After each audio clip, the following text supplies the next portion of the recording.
Bom dia, transformadores.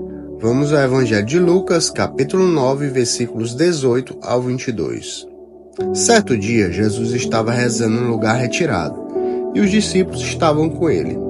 Então Jesus perguntou: "Quem dizem as multidões que eu sou?" Eles responderam: "Alguns dizem que tu és João Batista, outros que és Elias, mas outros acham que tu és algum dos antigos profetas que ressuscitou." Jesus perguntou: "E vocês? Quem dizem que eu sou?" Pedro respondeu: "O Messias de Deus." Então Jesus proibiu severamente que eles contassem isso a alguém. E acrescentou: "O Filho do Homem deve sofrer muito, ser rejeitado pelos anciãos, pelo chefe dos sacerdotes e doutores da lei. Deve ser morto e ressuscitar no terceiro dia." Palavra da salvação. Jesus, ele estava rezando em um lugar distante, retirado. Os discípulos que estavam com ele talvez estivessem ali em silêncio, esperando a oportunidade de aprender, mais ainda. E de repente Jesus faz uma pergunta que parece muito simples, mas que mexe com todo mundo. Quem dizem as multidões que eu sou? Os discípulos, surpresos, começaram a responder. Alguns dizem que é João Batista, outros Elias, ou algum profeta que voltou à vida. Mas é curioso pensar que, mesmo diante de tantos milagres, ensinamentos, sinais, a multidão ainda estava confusa sobre quem Jesus era. Vamos pensar, quantas vezes nós também nos deparamos com essa mesma confusão em nossos dias? Jesus é citado por aí, falado em diversos contextos, mas será que realmente o conhecemos? Hoje, há tantas vozes falando sobre Jesus, tantas interpretações e visões, mas quantos realmente o conhecem?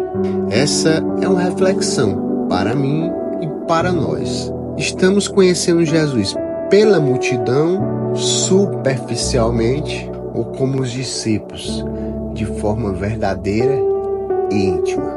E aí que Jesus aprofunda. Ele olha para os discípulos, mas também olha para nós e pergunta: "E vocês?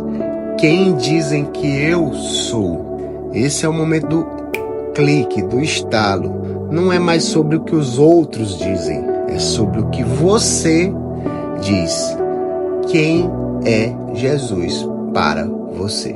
Pedro, impetuoso, movido pelo Espírito, responde: "O Messias de Deus." É uma afirmação forte e linda.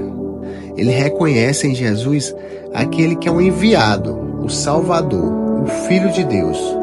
Mas Jesus pede que guarde essa revelação em segredo por enquanto. Por quê? Porque a missão de Jesus vai além da expectativa popular. Ele não é um líder político que veio libertar Israel do domínio romano. A missão dele envolve sofrimento, envolve morte, mas também ressurreição. Isso nos leva a outro aspecto que importa muito. A missão de Jesus não era uma missão fácil. Assim como ele, nós também somos chamados a carregar a nossa cruz. O que isso significa para a nossa vida hoje? Quantas vezes esperamos que a nossa caminhada de fé seja tranquila, sem dificuldades? Mas Jesus nos mostra que o caminho cristão exige sacrifícios, exige que enfrentemos rejeições, sofrimentos, porém com a certeza da ressurreição. Talvez você que esteja escutando esteja passando por momentos difíceis, lidando com desafios, perdas, decepções. Mas lembre-se, assim como Jesus sofreu, ele também venceu.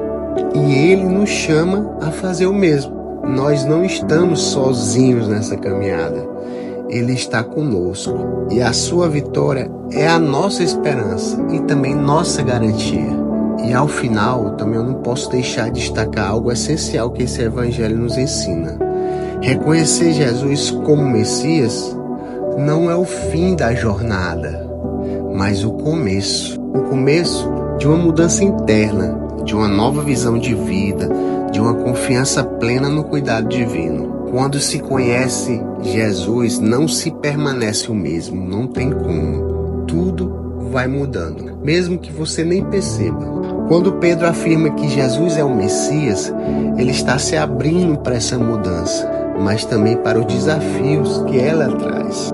Da mesma forma, quando reconhecemos quem Jesus realmente é em nossa vida, somos chamados a viver uma fé que nos tira da zona de conforto e que nos faz seguir adiante, mesmo diante das dificuldades. Que essa afirmação de Pedro encontre sempre morada em nosso coração. Só assim podemos responder a pergunta de Jesus com sinceridade e com a certeza de que Ele é o Messias, o Filho de Deus vivo, aquele que nos guia, fortalece e nos transforma.